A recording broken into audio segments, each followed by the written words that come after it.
Assalamu alaikum wa rahmatullahi ta'ala wa barakatuhu. Barkanmu da wannan lokaci. Na kwako da yaushe Mr. Complete. So a bidiyon yau insha Allahu zan yi magana akan DEX trading da kuma CEX trading da kuma custodial wallet da non-custodial wallet. So gaba ɗaya idan an yi maganan exchange ko kuma in ce da farko za mu fara ɗaukan DEX wato DEX. So abinda ake nufi da DEX shine decentralized exchange. Sannan shi kuma CEX ana nufin centralized exchange. So a nan gurin idan muka ɗauki kalmar exchange gaba ɗaya tunda DEX da CEX dukansu suna da exchange, so mu ɗauki kalmar ita exchange in gaba ɗaya.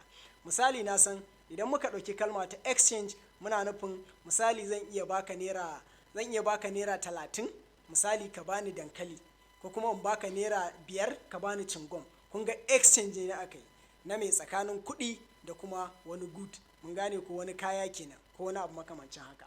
So su ma duka wa'innan a exchange in ana magana na canji ne, a yi musayan abu. Misali za ka siya coins da USDT da dollar kenan, za ka ɗauko kuɗinka daga Nigeria misali Nigerian money za ka kai ka siya dollar da shi. Kun ga anan ma exchange akai, ka ba da naira an baka dollar. Sannan kuma idan kana son ka siya wani token ko kuma wani coins a ciki, shi ma kaga za ka ba da wannan USDT din ko kuma wannan dollar din so that a baka wannan coins din. Kun ga exchange akai kenan, that means na baka wannan ka bani wannan. So a takaice a maganar exchange kenan. So sai mu ɗauko DEX din wato DEX, decentralized kenan. So normally a yare na crypto din aka ce decentralized exchange, so wata kasuwa ce, muna ji ko wata kasuwa ce wadda ake exchanging na abubuwa. Misali sai mu ɗauka exchanging na coins ko kuma wasu digital asset. Bari mu ɗau kalman a haka, exchange ake yi a kasuwan na digital asset, amma akan mene? Dalilin kiranta decentralized shine akwai wasu abubuwa da suke faruwa, babu third party a tsakani, cinikayya ce tsakanin mai siye da mai siyarwa kawai, babu wani third party a tsakiya. Shi yasa aka kira ta decentralized, babu wani third party a tsakiya. Misali da kaje za ka siya coins ne ko ka sai da coins ba tare da wani ya tsaya tsakiya, akwai wani commission din shi ba ko wani abu makamancin haka. Kamar yadda muka sani a normal exchanges wayanda muka sani na centralized, za ku ga cewa in ka je za ka sa order sai ka placing order, za ga kaman ba komai. Ba haka bane gaskiya, ai akwai commission na wannan particular exchanger din, mun gane ku. So abinda yasa aka kira su da DEX na decentralized exchanges su ne babu third party a cikin su, babu third party. So kun ga in dai babu third party a ciki wanda direct za a yi transaction daga mai siya sai mai siyarwa, daga mai siya sai mai siyarwa za a yi wannan transaction din. So shi yasa aka kira su da DEX, so that ba su da third party na KYC irin know your customer kenan. Kamar yadda muka sani za ga ba a KYC a DEX, ba a KYC. Abu ɗaya ne kawai za ka yi, suna ba da passphrase ko kuma in ce key press a wasu wallet din, za ka sun ce key press a wasu wallet din kenan. So wannan key press din su ne idan ka sake kamanta wannan key press din, duk wani asset ɗinka na cikin wannan decentralized exchange din inda aka aje shi cikin wallet za ka yi asaran shi, mun gane ko. Kun ga compare to wayanda kuma suke centralized exchanges, mun gane ko. Centralized exchanges kun ga za ka iya dawo da password kafin mu zo ga centralized ne. So wannan shine a takaice kenan na maganan decentralized wato DEX, mun gane ko, DEX. Secondly za mu je akan maganan CEX, shi kuma wato centralized exchange. So normally da abin da aka ce shine centralized, ana nufin gamayyan wasu abubuwa inda nan ne cibiya ta yin wannan abin. Misali shi yasa aka kira shi da centralized. Misali me yasa ake cewa central mosque a gari? Masallacin juma'a za ku ji ana ce ne shine central mosque na wannan garin. Kun ga akwai masallatai already, to amma wannan shine central mosque wanda za a zo a yi sallan juma'a. Misali mu ɗauki Central Bank of Nigeria, ai akwai sauran bankuna, amma shine center wanda shi zai distributing duka under shi suke rayuwa. Misali duk abin da za su yi dole da sanayyan shi. So shi yasa misali aka kira shi da central bank misali. So shine central na tsakanin wannan bankunan wanda ke centralizing abubuwan gaba ɗaya kenan. Ana aje su a tsakiya kenan, ɗan tsakiya kenan misali za mu iya cewa da Hausa ko wani abu makamancin haka. So CEX din nan centralized exchanges ne.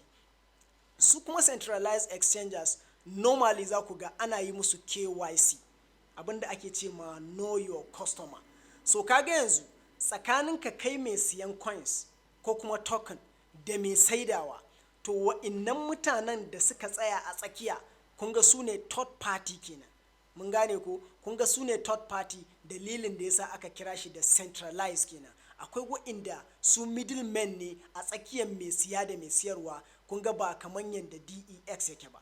Da fatan mun gane. So shi yasa za ku ga su wannan centralized exchanges din su kuma dole suke bukatan kai KYC, wanda ake ce ma know your customer. Suna son duka su samu wasu bayanai personal information na kwastomominsu.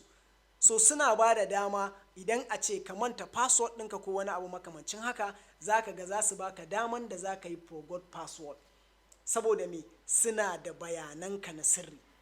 Ban san ko mun gane ba. So amma kuma a duka wa'innan su kuma CEX din su ma za ka je za ka same su da wallet. Kafin mu zo mu yi maganan wallet kenan, za ka same su da wallet. So a takaice misali, idan muka ɗauko kuma wallet ɗin ita kanta gaba ɗaya, ai kun ga a DEX ma wannan kasuwan, ai duk wani token ɗinka da waye a cikin wallet ɗinka suke. Mun gane ko?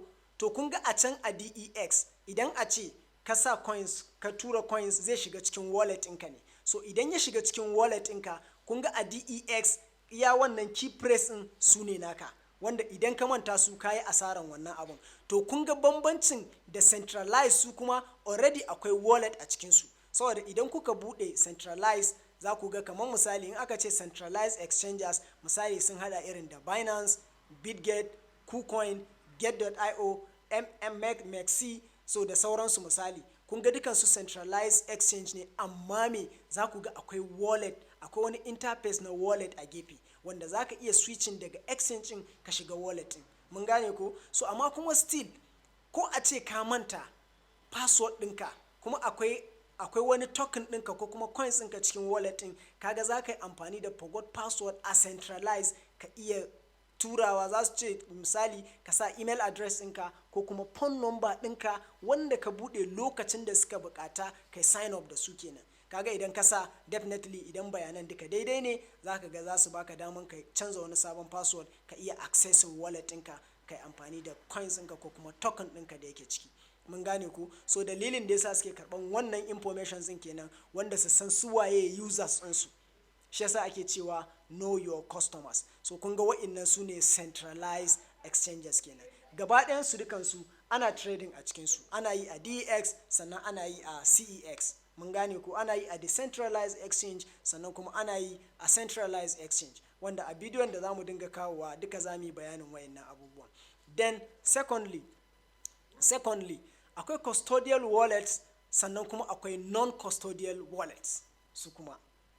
To, non-custodial wallet, abin da yasa aka ce mata non-custodial, ba ta, idan misali ana bincike, bari mu ba mu misali da irin bincike na wata hukuma ko wani abu, za ka ji an ce ai abin is under custody. Mun gane ko, yana ƙarƙashin wata hukuma ta binciken, suna bincike kan abin misali, is under custody for further investigation misali. So shi yasa aka ce musu custodial. Kun ga me, suna ƙarƙashin wata hukuma ne. So normally custodial wallet ɗin nan da kuke gani, wallet ne wanda suke cikin exchanges ɗin nan, wanda suna under control na wannan exchanger ɗin na CEX, wato centralized exchange. Da fatan mun gane. So su kuma non-custodial, su kuma ba su under custody na kowa. Kai asset ɗinka da yake cikin wallet ɗinka a DEX shine asset ɗinka. Mun gane ko? So shi yasa aka kira su da non-custodial wallets. Misali na non-custodial wallets, misali kun ga akwai irin su MetaMask, su Trust Wallet da sauransu. Mun gane ko? So duka wa'innan kun ga duka non-custodial ne, ba a yi musu KYC. Non-custodial wallet ba a musu KYC. Abu ɗaya ne lokacin da za ka yi sign up da za su gaya ma. Idan za ka yi sign up, za su gaya ma, za su baka keys press ko kuma key press. A wasu kuma non-custodial din za su gaya ma pass press. Mun gane ko, za su gaya ma pass press. So kun ga bambancin custodial wallet kenan da non-custodial wallet. So wannan a takaice shine class mu wanda muka yi na yau. sannan wa'inda suke da tambaya game da shi din za su iya dropping a comment section so da idan na reviewing insha Allah zan ba su ansa. Idan wannan ne farkon bidiyo na da ka fara kallo, kai follow kai subscribing channel din mai suna Mr. Complete Creative, sannan ka danna notification bell ko kuma in ce ƙararrawar sanarwa wanda za ta baka dama duk lokacin da muka ɗora wani sabon bidiyo za ka iya gani. Na ku a koda yaushe Mr. Complete. Ku liking sannan ku subscribing page mu for more update. Mun gode.